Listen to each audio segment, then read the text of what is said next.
What's up guys? I think pull-ups are pretty cool, and you should think they're cool too. If you don't think pull-ups are cool, well then I guess you don't think I'm cool. And that's cool, because I'm not cool. Pull-ups are cool. I hope you liked my intro. I think it was pretty good. And you should think it's pretty good too. No, I'm not good. Anyways, on December 8th, I started training to do 25 pull-ups in a row. And I tried to achieve this before I joined the Navy in September, but I was only able to do 21 at my best. Back then, I started this YouTube short series where I recorded like my max out attempts, and I progressed from 17 to 21 over the course of 2 weeks. Don't look for it, those videos are now forbidden. But anyway, since I failed to achieve this goal before, I thought it would be pretty meaningful to try again. With this decided, I needed a plan. In order to increase my pull-ups, I needed to increase my strength, which would make pull-ups easier, or endurance, which would make me tire out less quickly. I like the concept of strength over endurance, and I didn't think that much endurance was needed to reach 25 pull-ups. After all, I could easily do 30 push-ups without specifically training endurance either. I decided to do weighted pull-ups as my main pulling exercise, and I also added in some rows, curls, and other exercises for hypertrophy. I did weighted pull-ups and rows every 2 days for around 3 sets, and I did the isolation exercises every 4 days also for around 3 sets. In hindsight, there were some considerable issues with my program, but the most important thing was that I made the initial commitment and took the first steps. I figured that there would be nothing wrong with learning from my mistakes later down the road. On day 4, I tested my max pull-ups. I did 16 reps. This was also around the time I started doing weighted calisthenics. My baseline strength on day 10 was 2 sets of 7 reps and 1 set of 6 reps with 25 pounds. But for the sake of simplicity, I'm just gonna put the number of reps I did in 3 sets for this video. So in this case, I did 20 reps.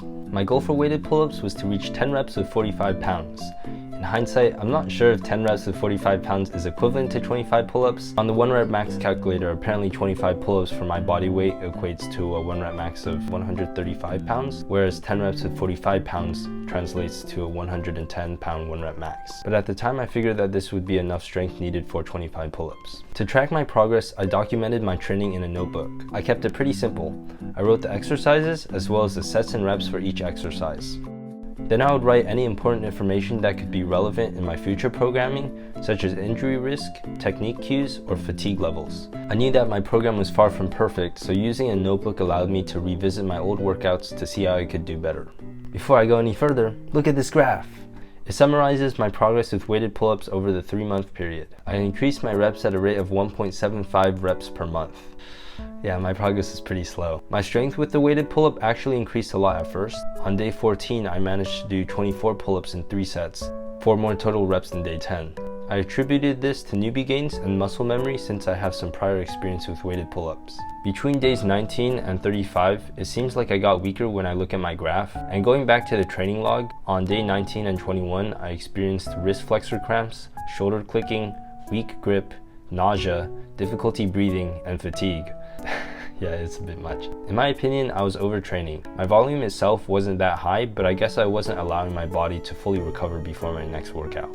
On day 35, I tested my max pull-ups, and I got 20 reps. This 4-rep increase compared to day 2 made it clear to me that despite making little progress, the strength training I was doing with weighted pull-ups was paying off, so I decided to continue. However, progress didn't come like I hoped. On day 37, I did 18 reps with 25 pounds, which was 6 reps less than my PR. This could be due to the fact that I tested my max pull-ups 2 days prior, or how I had trained V-sits the day before, but I can't say for sure because my local gym closed temporarily, so I couldn't practice weighted pull-ups until a week later. Even then, my volume was pretty low. On day 39, I did a total of 40 regular pull-ups in 5 sets. And on day 41, I did 45 pull-ups in 6 sets. I consider this to be low volume because I was able to do more than 50 pull-ups in one session before I started doing weighted pull-ups. Seeing that my average pull-up reps in a set was only around 8, and my volume was so low relative to my max reps, I feel like this was a sign that my pull-up endurance was really low in comparison to my strength. So at this point, not only was I not fully recovering from my workouts, but I also lacked endurance training in my program. You might be wondering why I didn't catch on to these clues and change my training to either allow myself more time for recovery or include endurance training into my program. And my answer is that I didn't know any better. In the past, I unlocked the front lever while training it every 2 days, and I thought that I could do the same thing with weighted pull-ups. In addition to that, the 4-day split that I was running was really convenient for my work schedule, so I didn't know how else I could train weighted pull-ups other than every 2 days with that split.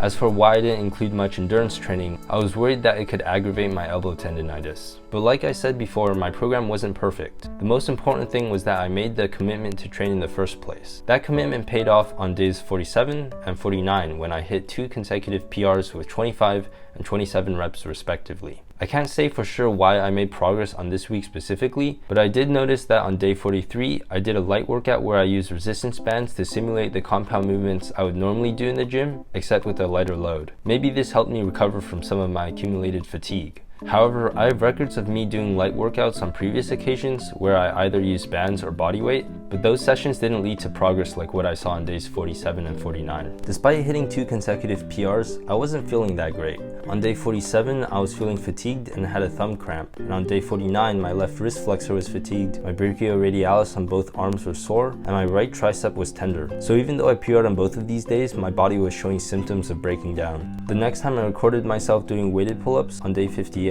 my reps went down from 27 to 22.5. I was planning on doing 4 sets of weighted pull-ups that day, but I only did 3, and I noted that I couldn't maintain scapular depression and that my brachioradialis on both arms as well as my body in general felt sore.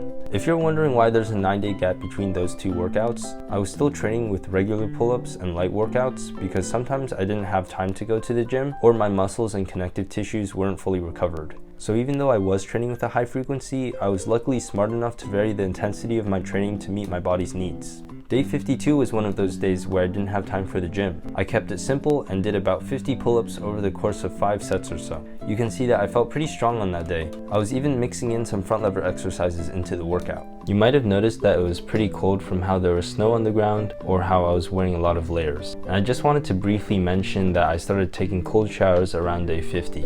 This helped me increase my cold tolerance so that I could continue doing pull-ups outside. At the time, the average weather was around 10 to 20 degrees Fahrenheit, and the water temperature was just below 40 degrees Fahrenheit. In my first cold shower, the water was so cold that my total time under the cold water was 13 seconds. Over the course of 2 weeks, I increased that time to 3 minutes. I still take cold showers to this day because they feel good and help a bit with recovery.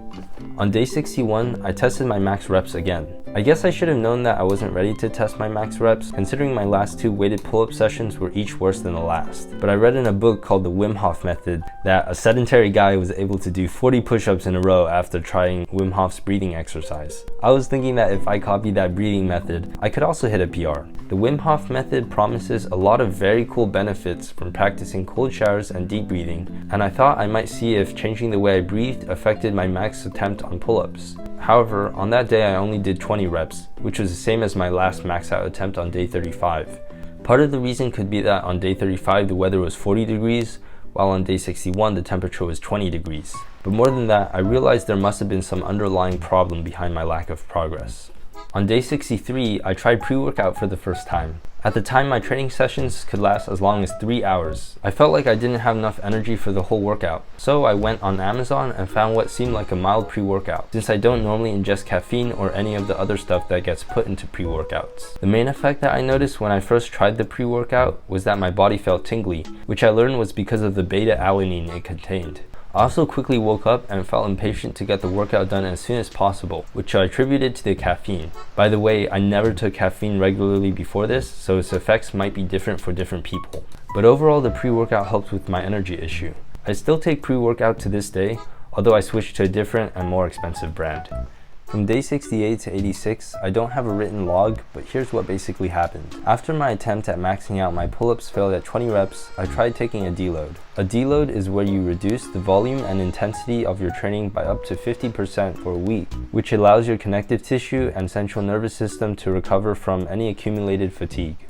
If you don't have to deload, don't. It's not fun because you have to stop yourself from training as hard as you want to, and you need a training log to do this well. For this deload, I used bands to simulate all the movements I was doing in the gym, such as band lat pull downs, rows, push-ups, pull-aparts, and curls, to name a few. Problem was, although I significantly decreased the intensity of all my exercise, my volume was still rather high. My number of working sets was about the same, if not higher, and I was doing more reps. I later realized that this is an issue because apparently volume is more fatiguing than intensity. So even though I decreased the load on a lot of my exercises, I was still doing a lot of volume, which made my deload suboptimal. Furthermore, I was not taking any rest days as well, which I also feel is an important component of training. After coming back from the deload, my lifts didn't feel that strong and my connective tissues were still pretty iffy. So I figured that I did something wrong. I did some research on YouTube and found this video made by Renaissance Periodization, which convinced me to modify my training program so that I would take 2 rest days in an 8-day period. This caused my training frequency for pull-ups to decrease from 4 times a week down to 3 times a week, but I knew that 2 to 3 times per week is considered the ideal number of times you should work out a muscle group anyways. Overall, this helped me recover a lot because it was actually pretty sucky for my scapulas and forearms to constantly be sore. And since I was at it, I figured I might as well look up tutorials on how to increase my pull-up numbers. I found some pretty interesting programs. One was a free program that supposedly helps you increase your max pull-ups up to 50. This one seemed to focus on bodyweight pull-ups only. Another one was a YouTube video that involved lightly weighted pull-ups, technique and accessory work, as well as high volume bodyweight pull-ups. I didn't feel like these programs were compatible with my goals since I also wanted to get a heavier weighted pull-up, but eventually I found a video that interested me a lot. It was made by a channel called Contemplative Fitness, and the video was called 1000 pull-ups in 1 month and winning a pull-up competition. Basically, he only had 1 month to train for a pull-up competition and his starting number was 25. By incorporating a training method called EMOM, he was able to increase his max pull-ups to 35 in the course of a month. This got me thinking. I spent 2 months training weighted pull-ups, and not only am I not much stronger, but my max bodyweight pull-ups is only 4 more than when I started. But this guy spent 1 month training endurance specifically, and he increased his pull-ups by 14. I think I'm gonna hop onto his training program really quick. So I kept doing weighted pull-ups, but I added endurance training to the end of my workouts. I aimed for a total of 100 pull-ups for each of my pulling session, and I counted the weighted pull-ups towards that goal. For example, I would do around 30 pull-ups with 25 pounds, and then I would do the remaining 70 by doing 4 pull-ups every minute. And to ease the stress on my elbows, I switched between supinated, pronated, and wide neutral grips. Then on day 91, I decided to test my max pull-ups. There are 2 main reasons why I decided to do this. First, I PR'd in weighted pull-ups 3 days prior, getting 3 sets of 10 with 25 pounds. And the second reason actually happened on day 90 when one of my teachers came into my classroom. He was a really large guy, mind you. I was sitting in my chair massaging my elbows, and I guess he saw my forearms flexing and he asked if I thought I was stronger than him in a joking way. I was like, nope, absolutely not. You're the strongest, you can steal my girl. You know, provided she gives consent because we live in that day and age now. I'm gonna go massage my elbows in the corner. And I guess that experience triggered a primal urge in me to prove myself amongst men. So I literally went to the pull-up bar the day after and tested my max reps. Disclaimer, before I did that attempt, I prayed to God and promised him that no matter the result, I would praise him and definitely give him credit. I can't really quantify the role that my faith had in my pull-up progression, but I wouldn't be here without it. I'm gonna stop talking now and let you enjoy this clip of me doing 25 pull-ups. Just kidding, I'm talking. Look at my rep speed, look at my legs. Okay, I'm done talking.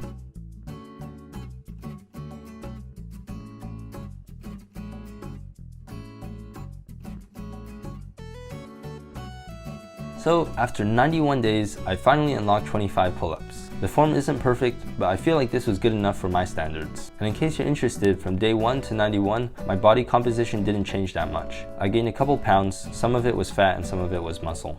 After I achieved this goal, I got fatigued and took another deload despite only having taken a deload like 3 weeks prior. And even after that deload, my lifts were weaker for almost 2 months. I'm not sure why, to be honest, but something I've learned from my training experience is that sometimes my body doesn't follow my mind, and that's okay.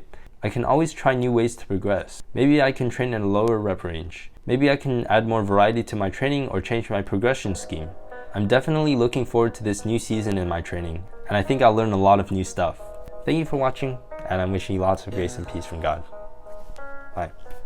They say life will bring discomfort, and I discovered we all just suffer cause no one feels that bad. Test 1 2 3. How does my voice sound? Is this okay? Do I sound natural? Is there a chance that this could be a video? Because I'm really hoping it will be. My brachioradialis on both arms are sore. And I feel like something's bad, but hell, I'm used to that. The neck. I always turn my back, yeah. And I Don't break my TV, dog. Yo, Jones, stop jacking. The next time I have a record of doing weighted pull-ups on... By the way, I never took caffeine. Okay, let's try. Come on, try this. Working. Oh my goodness. Working out didn't make me more confident around girls. F, bro. I wrote that my repulsion to social... Alright, take it easy, bro. I'm going insane.